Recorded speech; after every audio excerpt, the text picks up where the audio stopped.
22 months before the nation's first presidential primary, John Kasich drew a fair amount of attention in New Hampshire this week. He drew a decent-sized crowd and a number of TV cameras to a fireside chat at a small New Hampshire college. The question that's on everyone's mind, Governor Kasich, are you running for president? That's like Dan Rather asking Teddy Kennedy, why do you want to be president, right? And he froze, and that was the end of it. I don't know what I'm going to do. I'm trying to be the best governor, and I'm trying to be a voice that brings about stability and objectivity in our country and unifying. Laganadakis, do you believe him when he says, I don't know what I'm going to do? I don't. I don't mean that negatively, but I don't believe him. I don't think anyone around this table does. But let's face it, Kasich enjoys being consequential. He was able to drag CNN and a pack of reporters to New Hampshire on an off-year election and focus on him. I mean, he thrives for the TV. He said so in the New York Times. It's all about the TV, and I need the exposure.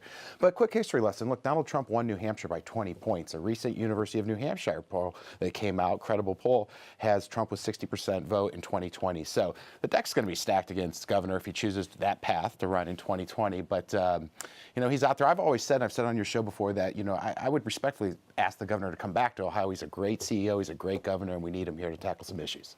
Dale, in New Hampshire, the governor told the Concord Monitor editorial board that he's hanging around the basket, waiting for the rebound in case somebody misses. Is that what it's going to take for him to be a legitimate contender for the GOP primary, is if for Donald Trump to miss, to fail? Yeah, look, he knows that his party is staring down the barrel of a Category 5 hurricane this November, and he obviously thinks that he can be the beneficiary.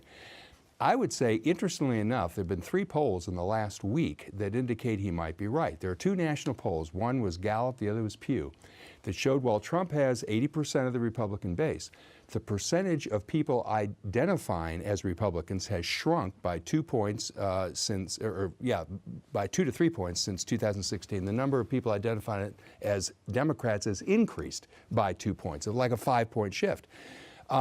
And then there's this new poll out of New Hampshire that shows in a matchup between Kasich and Trump, Trump's only got a 6-point lead.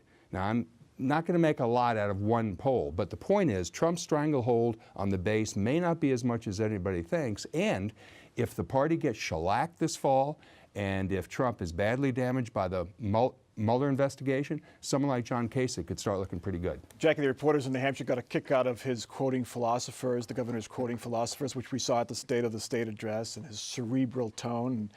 He's carrying that message around the country now. That's right.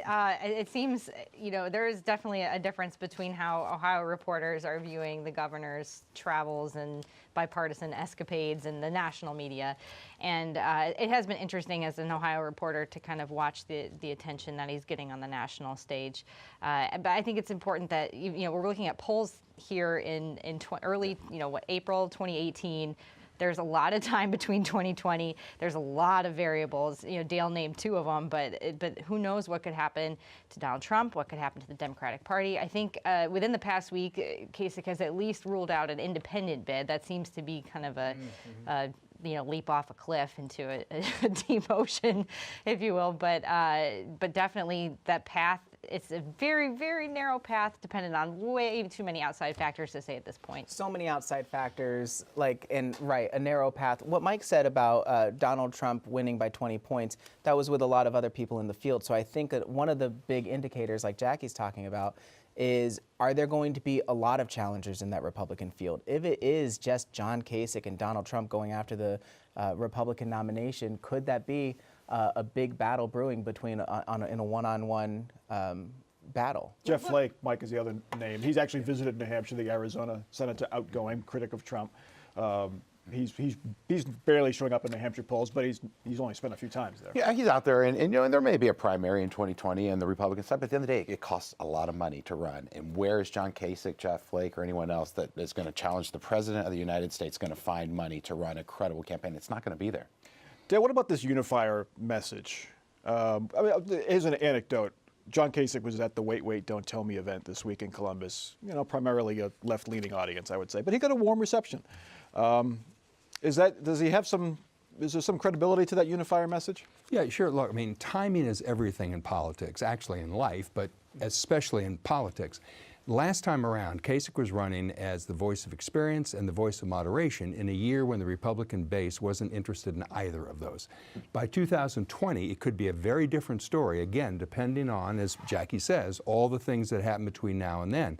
But if the Republicans look like they're in trouble, if there is a huge blue wave this year, if the Democrats take back the House, possibly the Senate, that's harder, but if they do, and if Trump is badly damaged by this Mueller investigation, then I think anything's possible. Well, and are the Republicans going to want to vote in their Republican primary for the unifier message?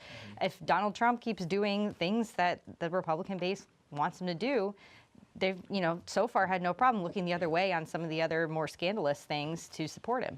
I think it's always important to note, like Mike did earlier, that President Trump is very popular still among Republicans. Even though if you see national polls and national approval ratings, he's still very popular, especially in Ohio among Republicans. Great point. The stock market is up overall since he became president, but it's down recently because of the trade issues. So we'll see which way it ends up. We do have 22 months to go before the first vote is cast.